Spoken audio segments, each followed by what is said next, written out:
स्वर्गत भरत नायक सागर मोर व्यक्तिगत घनिष्ठता था तेणु आज मुझे निज व्यक्तिगत संपर्क दृष्टि निजक धन्य मन कर श्रद्धांजलि सभा जोग दे भावुँ से निष्ठावान एवं एक समाज सेवार निजक नियोजित करता कारण मो सागर तार बहुत समय कटी जीवन एमती बहुत लोक सागर संपर्क कटी कि सी एक विरल व्यक्तित्व बोली मुझे कहबी कारण बहुत कर्मी आसती विभिन्न अंचल भितर तार चरित्र भिन्न था ना आज एत संख्यार समस्ते उपस्थित होकर श्रद्धांजलि जन न था। अण कांग्रेस राजनीतिर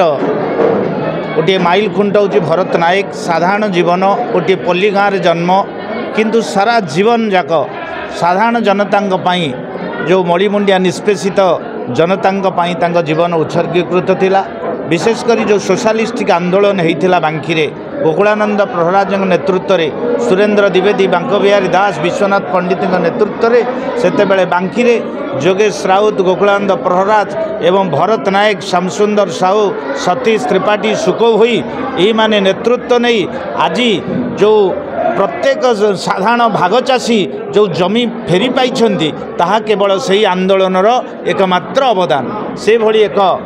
पवित्र व्यक्तित्व पवित्र आत्मा भरत नायक तांकरी स्मृति संसद तरफर तांकर एक प्रतिमूर्ति स्थापन करा जायछि तांकर गोटे पुस्तक तांकर जीवनी प्रकाश पाई एवं बहु संख्यार आज समग्र ओडिशार बहु राजनेता ए सभारे जोग देइथिबारु निश्चित आमे ग्रामवासी कमिटी एवं साधारण जनता बहुत आनंदित।